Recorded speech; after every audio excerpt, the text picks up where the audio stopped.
قرآن کریم میں ہم سب کا خالق و مالک اللہ ذو الجلال والاکرام ارشاد فرما رہا ہے، قد افلح المؤمنون، یقیناً ایمان والوں نے فلاح حاصل کر لی، الذین هم فی صلاتهم خاشعون، جو اپنی نماز میں خشوع کرتے ہیں، والذین هم عن اللغو معرضون، اور جو لغویات سے منہ موڑ لیتے ہیں، والذین هم للزکاة فاعلون، اور جو زکوٰۃ ادا کرنے والے ہیں۔ اور ان کی دیگر صفات کا بھی تذکرہ اللہ ذو الجلال والاکرام نے کیا، اور اس کے بعد ارشاد فرمایا کہ اولئک هم الوارثون، یہی ہیں جو فردوس کے وارث ہوں گے، جہاں پر وہ ہمیشہ ہمیشہ رہیں گے، الذین یرثون الفردوس هم فیہا خالدون۔ اور جتنے بھی یہاں پر احباب موجود ہیں، یقیناً ہم سب کی یہ خواہش، تمنا اور آرزو ہے کہ اللہ تبارک و تعالی ہم سے راضی ہو اور ہمیں جہنم کی آگ سے بچا کر جنت الفردوس میں داخل فرما دے۔ جنت میں بھی نہیں، جنت الفردوس میں داخل فرما دے۔ الحمدللہ، بہت اچھی تمنا ہے، بہت اچھی آرزو ہے، اس سے اچھی تمنا اور کیا ہو سکتی ہے۔ لیکن ہماری ایک بہت بڑی ذمہ داری عائد ہوتی ہے جب ہم یہ دعا مانگتے ہیں۔ دعا بہت عظیم ہے، اور اس عظیم مقام اور مقصد کو پانے کے لیے ہماری ذمہ داری بھی بہت عظیم ہے کہ قرآن کریم کا مطالعہ کریں اور رسول اکرم صلی اللہ علیہ وآلہ وسلم کی تعلیمات کا، ارشادات عالیہ کا مطالعہ کریں کہ جنتیوں کی وہ کون سی صفات ہیں، وہ کون سے اوصاف ہیں جو اللہ اور اس کے رسول نے بیان کیے ہیں کہ ان اوصاف کو جو اپنے اندر پیدا کرے گا، اللہ اس سے راضی ہو کہ اللہ کا وعدہ ہے کہ میں اسے جنت الفردوس میں داخل کروں گا۔ جیسا کہ یہاں پر الحمدللہ ابھی آپ نے سماعت کیا ہے، حوالہ یاد کر لیجئے، 18واں پارہ ہے، سورت کا نام ہے سورۃ المؤمنون، اور اس کی ابتدائی آیات میں جنت الفردوس کے وارثین کی صفات بیان ہوئی۔ ایک صفت جس کا تعلق ہمارے مضمون کے ساتھ ہے وہ یہ ہے، والذین هم للزکاة فاعلون، کہ اللہ تبارک و تعالی نے انہیں جو مال دیا ہے اور وہ نصاب کو پہنچ جاتا ہے تو وہ اس کی زکوٰۃ بھی ادا کرتے ہیں۔ وہ مال سے بڑھ کر اللہ رب العالمین کے ساتھ محبت کرنے والے ہیں، اور اللہ تبارک و تعالیٰ کے ساتھ محبت کا تقاضا یہ ہے کہ اللہ کا حکم مانتے ہوئے اللہ کے بندوں پر اللہ کی راہ میں خرچ کرتے چلے جاؤ۔ سال میں ایک مرتبہ فرض ہے تمہارے اوپر، اگر اتنا مال ہو جاتا ہے جو نصاب کو پہنچ جاتا ہے، اور اس کو خرچ کرنے کے بعد بھی، ادا کرنے کے بعد بھی، سال میں جہاں کہیں بھی تمہارے سامنے اللہ کی راہ میں خرچ کرنے کا موقع آئے، تم خرچ کرتے چلے جاؤ اللہ رب العالمین کے ساتھ محبت کی خاطر۔ زکوٰۃ کا معنی کیا ہے؟ محمد الرسول اللہ صلی اللہ علیہ وآلہ وسلم نے ارشاد فرمایا، ان اللہ تعالی لم یفرض الزکاة الا لیطیب ما بقی من اموالکم، بلا شک و شبہ اللہ رب العالمین نے زکوٰۃ اس لیے فرض قرار دی ہے تاکہ وہ تمہارے باقی ماندہ مال کو پاک صاف کر دے۔ معنی، اگر ہم زکوٰۃ ادا کرتے ہیں تو ہمارا باقی مال حلال ہو جائے گا، اور اگر ہم زکوٰۃ ادا نہیں کرتے تو جو مستحقین زکوٰۃ ہیں، جن کا حق اللہ رب العالمین نے ہمارے مال کے اندر رکھا ہے، تو چونکہ ہم نے ان کا حق ادا نہیں کیا تو ہمارا باقی ماندہ مال بھی کیا ہو جائے گا؟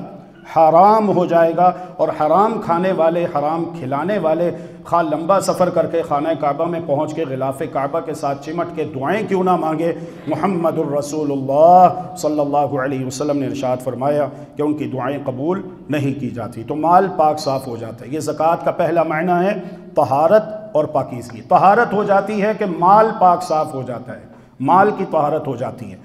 دوسرے نمبر پر یہ ہے کہ اخلاق کی بھی طہارت ہو جاتی ہے۔ اخلاق دو طرح کا ہے، ایک اخلاق حسنہ ہے اور ایک اخلاق سیئہ ہے، ایک اخلاق رذیلہ ہے۔ مال کی محبت فطری بات ہے، ہر انسان کے اندر موجود ہے، جو انسان کو خود غرض بنا دیتی ہے، متکبر بنا دیتی ہے، لالچی بنا دیتی ہے۔ لیکن جب انسان اللہ رب العالمین کا حکم مان کر اللہ کی راہ میں اللہ کے بندوں پر خرچ کرتا ہے، زکوٰۃ ادا کرتا ہے، صدقات خیرات دیتا ہے، تو جو اچھی اچھی صفات ہیں وہ اللہ تبارک و تعالی اس کے اندر پیدا کر دیتا ہے، جیسے ہمدردی ہے، خیر خواہی ہے، ایثار اور قربانی ہے، یتیموں کی کفالت ہے، مسکینوں کے سر پر ہاتھ پھیرنا ہے، اور بھی جو دیگر اچھی صفات ہیں وہ اللہ تبارک و تعالی اس کے اندر پیدا کر دیتا ہے۔ تو زکوٰۃ کا پہلا معنی ہے طہارت، مال کی بھی طہارت ہو گئی، اخلاق کی بھی طہارت ہو گئی، اور تیسرے نمبر پہ طہارت ہو جاتی ہے گناہوں سے۔ یقیناً نماز جو ایک مقدس فریضہ ہے، ایسے ہی زکوٰۃ بھی ایک مقدس فریضہ ہے۔ یہ لوگوں کے ہاتھوں کی میل نہیں ہے، ہم نے تو اس کو بڑے آرام سے بدنام کر دیا ہوا ہے نا۔ جس طرح نماز ایک مقدس فریضہ ہے، ایسے ہی زکوٰۃ بھی ایک مقدس فریضہ ہے۔ یہ اللہ تبارک و تعالیٰ کی تقسیم ہے کہ جو مالدار ہیں ان سے لیا جائے گا اور لے کر جو فقراء اور مساکین ہیں ان کے درمیان تقسیم کر دیا جائے گا۔ اور یہ اس کے بارے میں الحمدللہ تیسرا معنی طہارت کے تعلق سے آپ سن رہے ہیں، سیکھ رہے ہیں، سمجھ رہے ہیں، وہ ہے گناہوں سے طہارت، کیونکہ زکوٰۃ ادا کرنا ایک نیکی ہے۔ قرآن مجید میں اللہ رب العالمین نے کہا ہے اِنَّ الْحَسَنَاتِ يُذْهِبْنَ السَّيِّئَاتِ، بلا شک و شبہ جو حسنات ہیں یہ سیئات کو دھو ڈالتی ہیں۔ جب آپ سے کوئی گناہ ہو جاتا ہے تو آپ اس کے بعد نیکی کر لیجئے، اللہ تبارک و تعالی اس نیکی کو آپ کے گناہوں کا کفارہ بنا دے گا۔ دوسرا معنی ہے اضافہ اور بڑھوتری۔ زکوٰۃ کا دوسرا معنی کیا ہے؟ اضافہ اور بڑھوتری۔ شیطان ہمارا دشمن ہے، خواہ وہ جنات میں سے ہو یا انسانوں میں سے ہو، بلکہ یہ جو انسانوں کا شیطان ہے یہ جنی شیطان سے زیادہ خطرناک ہے، کیونکہ یہ نظر آتا ہے، اٹھتا بیٹھتا ہے، ہم کلام ہوتا ہے۔ جو دوسرا شیطان ہے وہ تو غائب رہتا ہے، نگاہوں سے اوجھل ہے، بس صرف وسوسے ڈالتا ہے۔ تو بہرحال جو شیاطین الجن والانس ہیں ان کی کوشش ہوتی ہے کہ کسی بھی طریقے سے اللہ کے بندوں کو اللہ کی راہ سے روکے، اور وہ آتا ہے۔ کیا جب سیدنا ابراہیم علیہ السلام اپنے فرزند ارجمند سیدنا اسماعیل علیہ السلام کو اللہ کے حکم پر قربان کرنے کے لیے لے کر جا رہے تھے تو کیا شیطان نہیں آیا تھا؟ آیا تھا، راستہ اس نے روکا تھا۔ تو میں اور آپ بھی جب نیکی کے راستے پر چلیں گے شیطان آئے گا، وسوسے ڈالے گا، لیکن ایمان کو مضبوط کر لیجئے۔ اللہ اکبر۔ ایسی تھوڑی صحابہ کرام رضوان اللہ علیہم اجمعین کے متعلق اقبال کہتا ہے شاعر مشرق، بحر ظلمات میں دوڑا دیے گھوڑے ہم نے، کہ انہوں نے گھوڑے اتار دیے اللہ کے حکم پر، کہ اللہ پر ایمان اتنا مضبوط تھا، اللہ رب العالمین پر یقین اس قدر کامل تھا کہ اللہ ہمارے ساتھ ہے، ہماری مدد کرے گا، ہم اللہ کی راہ میں نکلے ہوئے۔ انہوں نے سمندر میں گھوڑے اتار دیے تو اللہ تبارک و تعالی نے ان کے لیے سمندر میں خشک راستے بنا دیے تھے۔ اللہ پر ایمان، اللہ پر یقین۔ تو دوسرا معنی زکوٰۃ کا کیا ہے؟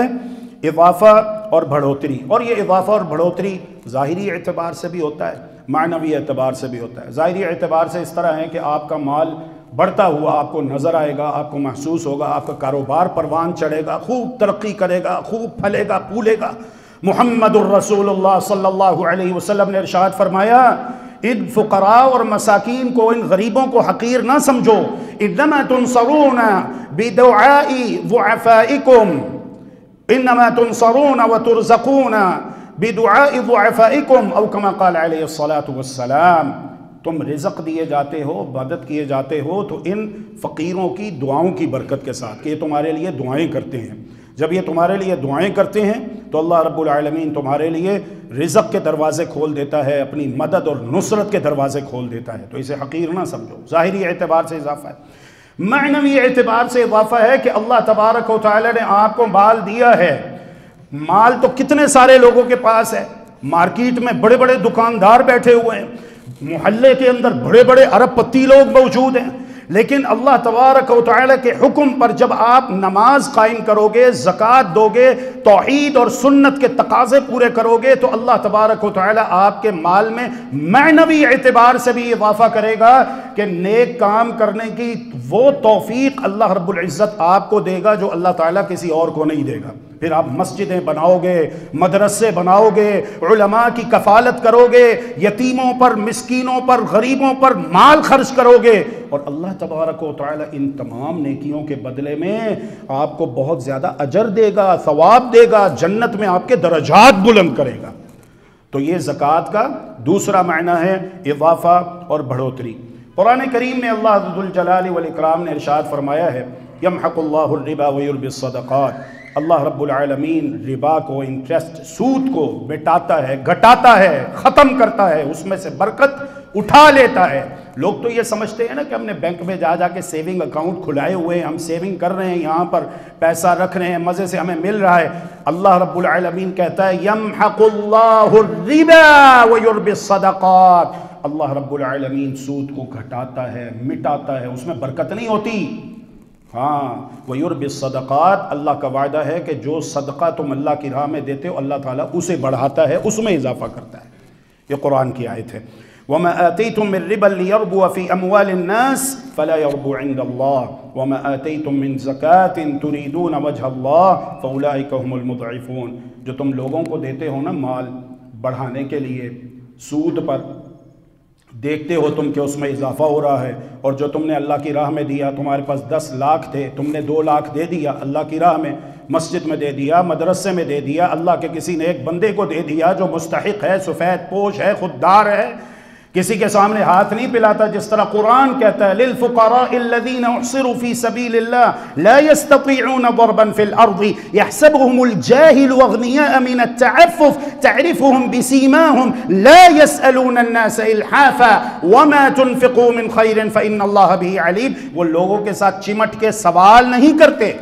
تو اگر آپ نے کسی ایسے سفید پوش خوددار کو دے دیا اور اس قدر چھپ چھپا کر دیا کہ آپ کے اپنے بائیں ہاتھ کو پتہ ہی نہیں چلا کہ میرے دائیں ہاتھ نے کیا دیا، کب دیا، کہاں دیا، کتنا دیا، کس کو دیا، کیوں دیا، وہ آپ کا اور اللہ کا معاملہ ہے۔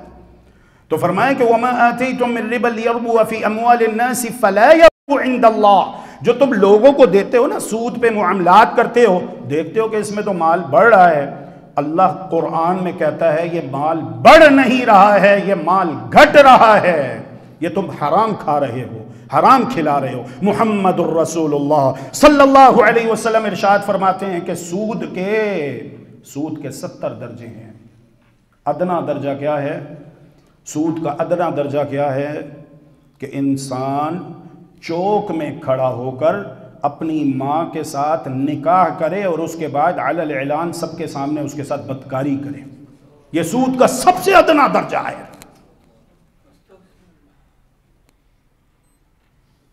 تم سمجھتے ہو کہ ہمارا مال بڑھ رہا ہے، ہم عیش و عشرت کی زندگی گزار رہے ہیں، ہمارے پاس کار، کوٹھی، بنگلہ ہے، بینک بیلنس ہے۔ وہ اللہ کے بندو، اصل دولت ایمان کی ہے، اصل دولت توحید کی ہے، اصل دولت سنت کی ہے۔ یہ دنیا کا مال دولت اگر ہے تو الحمدللہ اس کو اللہ کی فرما برداری میں استعمال کرو، اور اگر نہیں ہے تو صبر شکر کے ساتھ زندگی گزارو، لیکن اصل دولت کی فکر کرو۔ اصل دولت ایمان کی دولت ہے، اصل دولت توحید کی دولت ہے، اصل دولت سنت کی دولت ہے۔ کیا وہ دولت ہے ہمارے پاس؟ کیا اگر ابھی موت کا فرشتہ آ جائے ہماری روح قبض کرنے کے لیے کہ چل اللہ کے پاس، میں تیار ہوں، میرا عقیدہ، میرا عمل، میری شکل صورت اس قابل ہے کہ میں اپنے پروردگار کے ساتھ ملاقات کر سکوں؟ وَمَا آتَيْتُم مِّن رِّبًا لِّيَرْبُوَ فِي أَمْوَالِ النَّاسِ فَلَا يَرْبُو عِندَ اللَّهِ وَمَا آتَيْتُم مِّن زَكَاةٍ تُرِيدُونَ وَجْهَ اللَّهِ۔ ہاں، جو تم زکوٰۃ دیتے ہو، شرط یہ ہے کہ اللہ کے پیارے اور خوبصورت چہرہ پر انوار کو دیکھنے کی نیت کے ساتھ خرچ کرو کہ یا اللہ میں دے رہا ہوں اس لیے کہ یا اللہ تو راضی ہو جائے، تو قیامت کے دن تمام نورانی پردے ہٹا کر مجھے اپنے پیارے اور خوبصورت چہرہ پر انوار کا دیدار نصیب فرما دے۔ یہ نیت ہونی چاہیے۔ تو فرمایا کہ جب تم اس نیت سے خرچ کرو گے فَأُولَٰئِكَ هُمُ الْمُضْعِفُونَ، تو تمہارے لیے خوشخبری یہ ہے کہ تمہارا مال اللہ بڑھائے گا، اللہ تمہارا مال بڑھائے گا، اللہ تمہارے مال میں اضافہ کرے گا۔ اور قرآن میں اللہ رب العالمین نے ایک اور مقام پر ارشاد فرما دیا ہے مَثَلُ الَّذِينَ يُنْفِقُونَ أَمْوَالَهُمْ فِي سَبِيلِ اللَّهِ كَمَثَلِ حَبَّةٍ أَنبَتَتْ 7 سَنَابِلَ فِي كُلِّ سُنبُلَةٍ 100 حَبَّةٍ وَاللَّهُ يُضَاعِفُ لِمَن يَشَاءُ وَاللَّهُ وَاسِعٌ عَلِيمٌ۔ جو لوگ اللہ کی راہ میں خرچ کرتے ہیں ان کے خرچ کی مثال فرمایا ایسے سمجھ لو جیسے ایک دانہ ہے، آپ نے زمین میں ایک دانہ بویا، اس دانے سے بالیاں نکلتی ہیں، 7 سنابل انبتت 7 سنابل، ایک دانے نے 7 بالیاں اگائی، ایک بالی میں 100 دانے ہیں۔ معنی اللہ تبارک و تعالی ایک کے بدلے آپ کو 700 نیکیاں عطا کرتا ہے، اور اگر چاہے تو اللہ تبارک و تعالی 700 سے بھی زیادہ اجر و ثواب عطا فرمائے۔ اللہ کے ساتھ معاملہ تو کیجیے۔ اللہ اکبر، اللہ اکبر۔ اللہ کے پیارے رسول صلی اللہ علیہ وآلہ وسلم نے صدقہ و خیرات کی اپیل مسجد میں کی کہ اللہ کی راہ میں صدقہ دو، خیرات کرو، ضرورت ہے فلاں جگہ پہ۔ تمام صحابہ جس کے پاس جو تھا وہ لے آیا۔ جب تمام مال جمع ہو جاتا ہے تو آخر میں ایک صحابی آئے اور وہ صرف اپنے ساتھ 1 ہی درہم لے کر آئے، معنی 1 روپیہ لے کر آئے۔ اب جو مال جمع ہوا تھا وہ اس دور میں 1 لاکھ تھا، اور اب جو صحابی لے کر آ رہے ہیں وہ کتنا ہے؟ وہ فقط 1 روپیہ ہے، کہاں 1 لاکھ روپیہ اور کہاں 1 روپیہ۔ بعض صحابہ دیکھنے لگے اور تعجب کرنے لگے، کہاں 1 لاکھ اور کہاں یہ 1 روپیہ 1 درہم۔ محمد الرسول اللہ صلی اللہ علیہ وسلم نے ارشاد فرمایا، اے میرے صحابہ تم تعجب کر رہے ہو کہ 1 لاکھ کے مقابلے میں اس 1 درہم کی کیا حیثیت ہے، کیا اوقات ہے؟ تو سن لو، سبق درہم بمئۃ الف درہم، یہ 1 درہم 1 لاکھ درہم پر بازی لے گیا ہے۔ جتنا اجر و ثواب اللہ تبارک و تعالی نے مختلف لوگوں کو عطا کیا ہے، جنہوں نے یہ مال دیا ہے جو کل ملا کر 1 لاکھ بنا ہے، اس سے زیادہ اجر و ثواب اللہ تبارک و تعالی نے اکیلے میرے اس صحابی کو دیا ہے جس نے صرف 1 روپیہ اللہ کی راہ میں خرچ کیا ہے۔ کیونکہ میرے عزیزوں، معاملہ اخلاص کا ہے، نیت۔ اس کے پاس کل 2 درہم تھے، 2 درہم تھے۔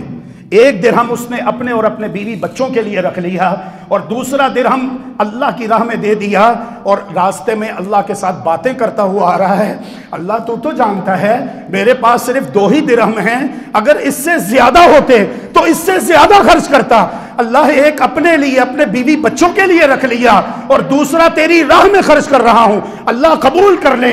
تو محمد الرسول اللہ صلی اللہ علیہ وسلم جو بغیر وحی الہی کے نطق نہیں کرتے، آپ نے کہا یہ 1 درہم 1 لاکھ درہم پر سبقت لے گیا ہے، اجر و ثواب میں آگے نکل گیا ہے۔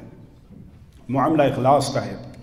محمد الرسول اللہ صلی اللہ علیہ وآلہ وسلم نے ارشاد فرمایا، لا يتصدق احد بتبرة من كسب طيب الا اخذها بيمينه فيربيها كما يربي احدكم فلوه او قلوصا۔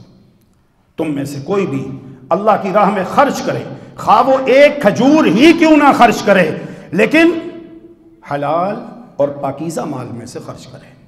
رشوت، جھوٹ بول کے، ٹیکس لگا کے، ظلم کر کے، ہیرا پھیری کر کے، فراڈ کر کے، سود کے اوپر ڈاکے ڈال کے، خواہ وہ مہذب طریقے سے کیوں نہ ہو، جھوٹی قسمیں اٹھا کے، استغفر اللہ واتوب الیہ۔ اتنا غصہ ہے نا اللہ رب العالمین کو ایسے شخص پر کہ قیامت کے دن اللہ تبارک و تعالی نے رحمت سے اس کی طرف دیکھنا نہیں ہے، اسے گناہوں سے پاک صاف نہیں کرنا، اور اس کے لیے دردناک عذاب ہے، اور اللہ رب العالمین نے محبت کے ساتھ قیامت کے دن ایسے شخص سے بات نہیں کرنی۔ کون؟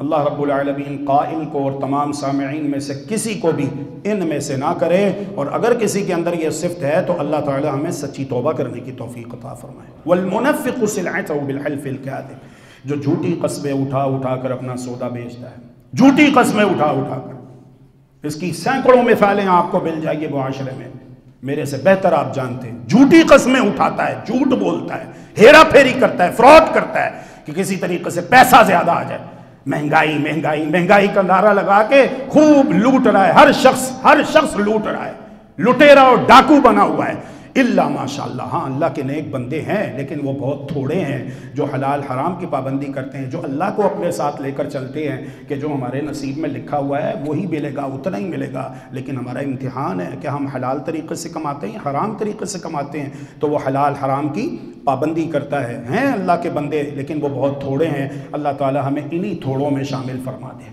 تاکہ ہم کامیاب ہو جائیں، ہماری دنیا آخرت بہتر ہو جائے، ہماری موت اچھی ہو جائے، ہماری قبر اچھی ہو جائے، ہماری قیامت کے دن اللہ تعالیٰ کی رحمت نصیب ہو جائیں۔ تو فرمایا کہ حلال اور پاکیزہ مال میں سے خرچ کریں، تو اللہ تبارک و تعالیٰ اسے قبول کر لیتا ہے۔ فَيُرَبِّيهَا كَمَا يُرَبِّي أَحَدُكُمْ فَلُوَّهُ أَوْ قَلُوصَهُ، تم نے دی تو 1 کھجور تھی، کیا دیا تھا؟ 1 کھجور تم نے دی تھی نا، تو اللہ تبارک و تعالیٰ نے تمہاری کھجور قبول کر کے اسے بڑھانا شروع کر دیا، اس میں اضافہ کرنا شروع کر دیا۔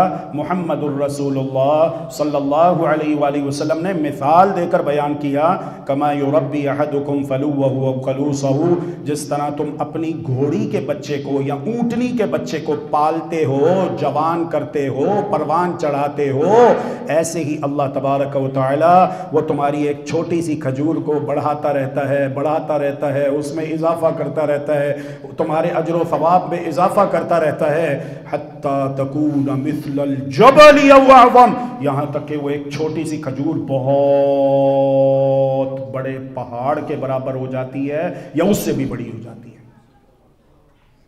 یہ برکتیں ہیں اللہ کی راہ میں خرچ کرنے کی، اور یہ زکوٰۃ ادا کرنے کے یہ تمام فضائل ہیں۔